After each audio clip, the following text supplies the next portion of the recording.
Greetings from Kenwell. Today is Monday, May 24th, 2021. Today my main story is about Augustine of Canterbury. He was the famous apostle to the English. This story has special relevance to myself because my heritage is English. My grandparents were born in London, England, and at a very early age, they migrated over here to Canada and they settled in the city of Oshawa. Before I get to the main story, I have a neat story to tell you about being English. I am sure that you're really going to enjoy the story. This story was told to me about 40 years ago by a friend. When he was a boy, he went to school in the 1930s. And at this time, the British Empire was extensive. It was said at that time that the sun never went down in the British Empire. In a few minutes, you're going to see why. Well, very frequently, his teacher would go to the front of the room and he would pull down this map. And as you see here, everything that belonged to the British Empire is in red. You see, it's quite extensive. It included Canada, India, Australia, New Zealand, parts of Africa, and many, many more countries. It was incredible.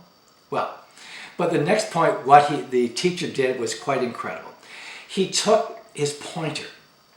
He would point at the map, and he would say, "Boys, everything in red belongs to us. Everything else we didn't want."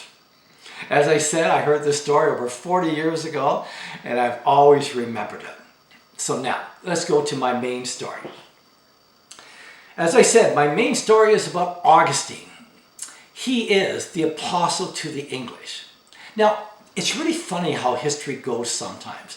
We do not have any idea the exact year that Augustine was born. All we know, he was born in the mid-500s. And also, we have no idea whether his parents were rich or poor. We simply will never know. All we know that Augustine became a monk at a very early age.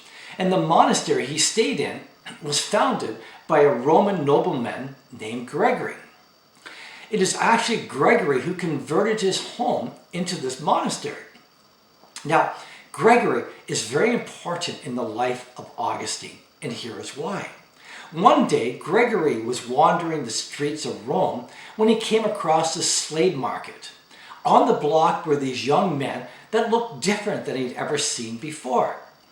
Their complexion was pale. Their hair was light.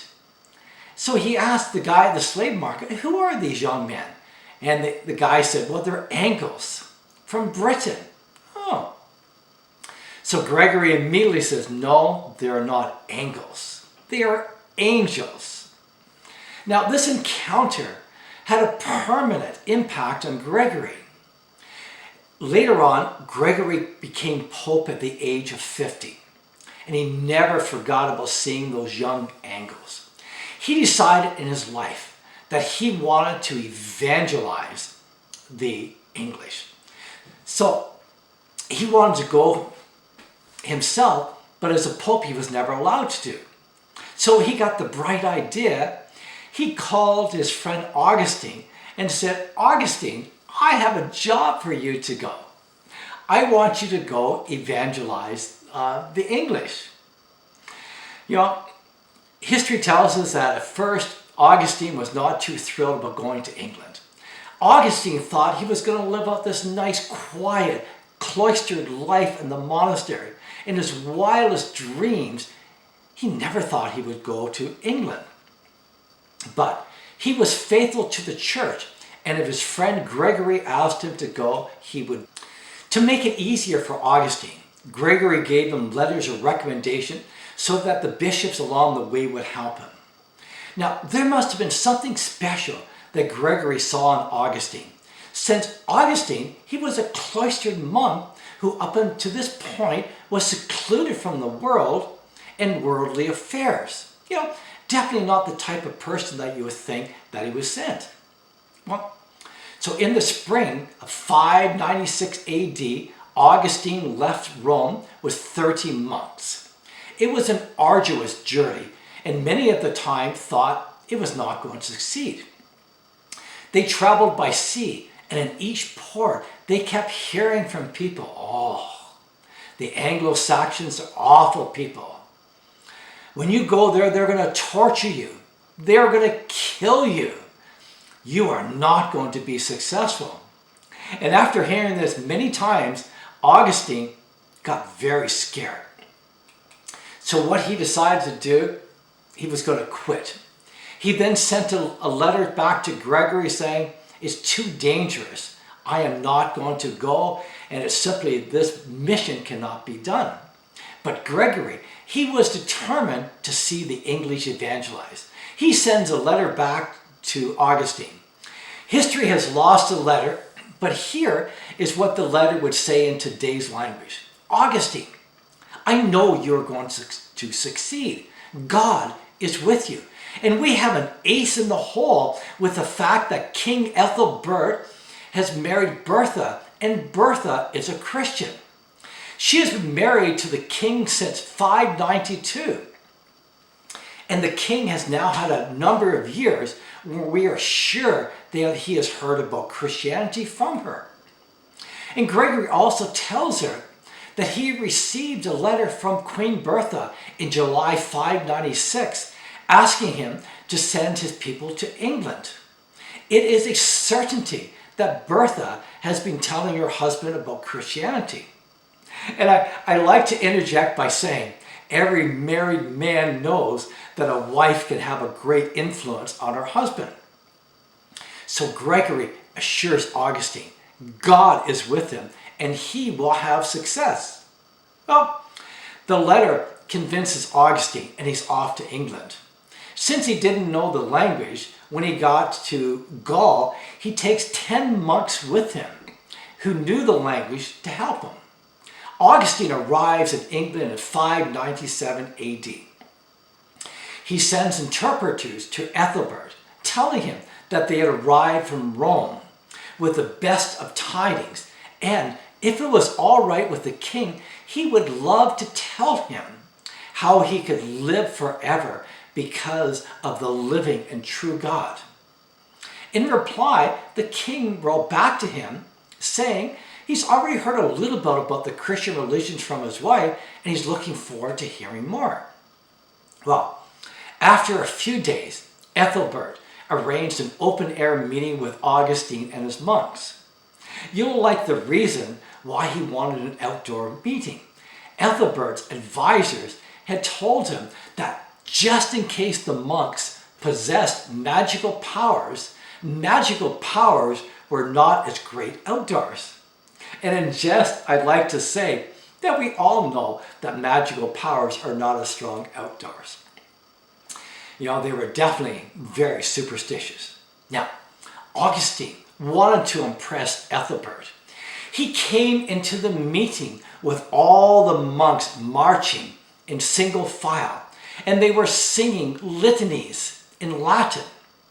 The first thing that Ethelbert saw was one of the monks carrying a large silver cross. Then the next monk carried a large picture of Jesus. Next in order was Augustine himself.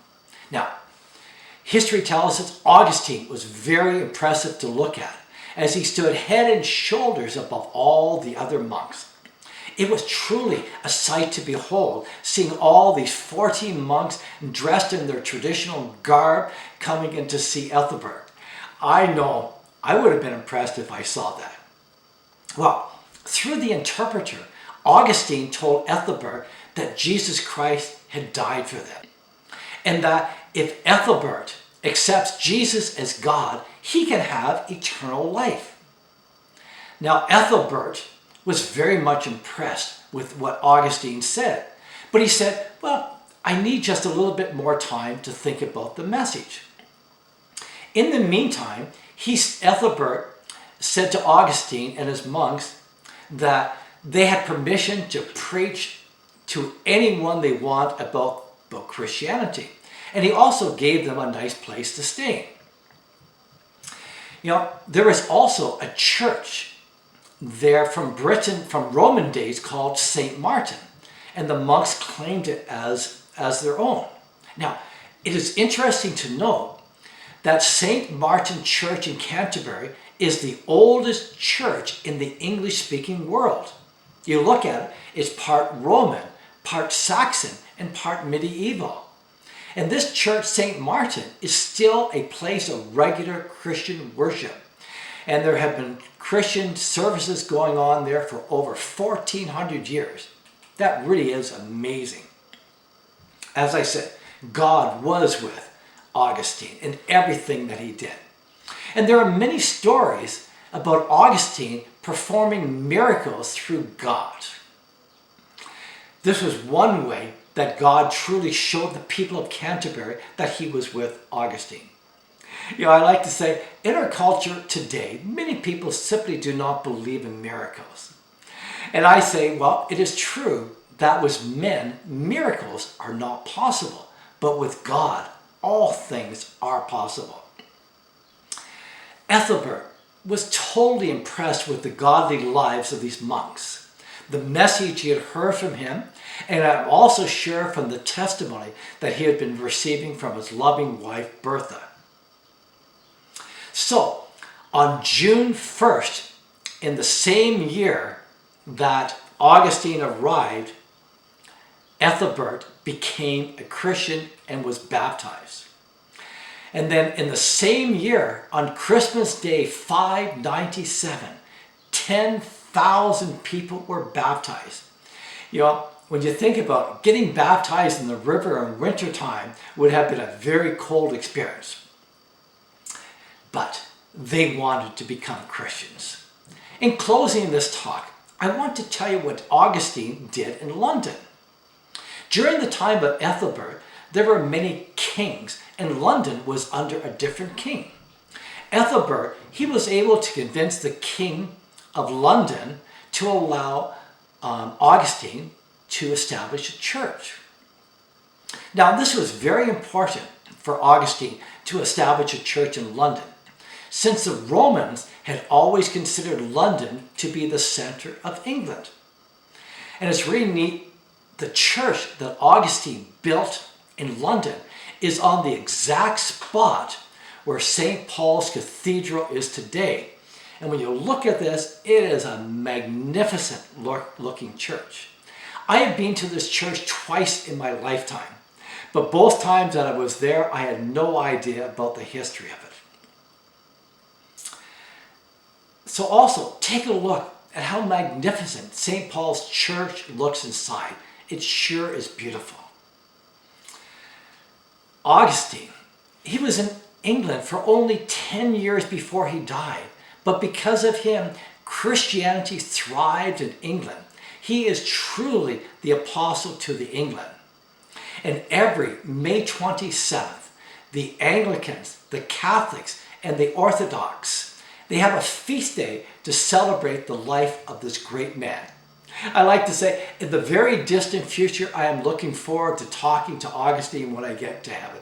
But in the distant future, until next time, may the good Lord be with you.